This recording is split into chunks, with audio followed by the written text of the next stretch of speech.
Hello दोस्तों, आज की वीडियो में देखेंगे हम संप्रदान कारक के बारे में देखेंगे, इसकी परिभाषा देखेंगे और इसके कुछ एग्जाम्पल देखेंगे जिससे आपको क्लियर हो जाएगा कि संप्रदान कारक किन वाक्यों में होता है और इसका किस प्रकार से हमें प्रयोग करना है। तो सबसे पहले परिभाषा देखते हैं।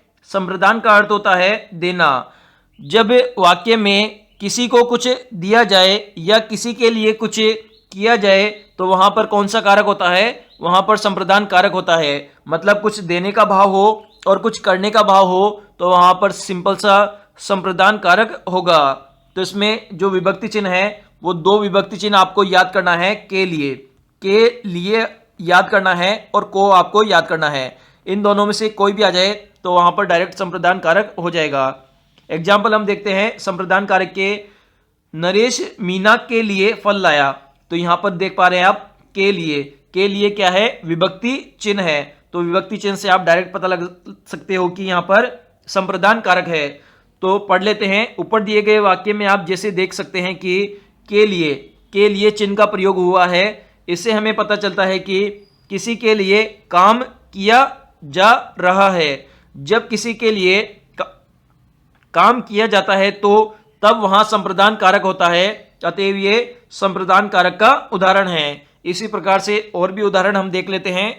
विकास तुषार को किताब देता है। तो यहां पर विभक्ति चिन्ह को का प्रयोग हुआ है। को से हमें पता लगता है कि विकास कार्य कर रहा है। किसके लिए कर रहा है? तुषार के लिए कर रहा है। और क्या कर रहा है? किताब देने का कार्य कर रहा है। तो डायरेक्ट हमें को देखते ही पता लग जाएगा कि यहां पर कौन सा कारक है? संप्रदान कारक है। इसी प्रकार से भूखे के लिए रोटी लाओ। तो यहां पर के लिए विभक्ति चिन्ह का प्रयोग हुआ है। जैसे कि आप देख पा रहे हैं जो विभक्ति चिन्ह है उसका प्रयोग हुआ है के लिए, जिससे हमें पता लग रहा है कि भूखों के लिए काम किया जा रहा है। क्या काम किया जा रहा है? रोटी लाने का काम किया जा रहा है। इसलिए ये संप्रदान कारक का उदाहरण हो जाएगा। इसके अलावा भी कुछ उदाहरण और देख लेते हैं हम। उदाहरण है मेरे लिए खाना लेकर आओ। तो मेरे लिए, तो यहां पर खाना लेने का कार्य हो रहा है और मेरे लिए हो रहा है। तो यहां पर भी संप्रदान कारक हो जाएगा। नेक्स्ट है विकास ने तुषार को गाड़ी दी।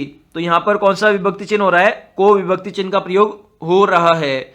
इसी प्रकार से मैं हिमालय को जा रहा हूं। तो यहां पर भी को विभक्ति चिन्ह का प्रयोग हो रहा है। नेक्स्ट है रमेश मेरे लिए कोई उपहार लाया है।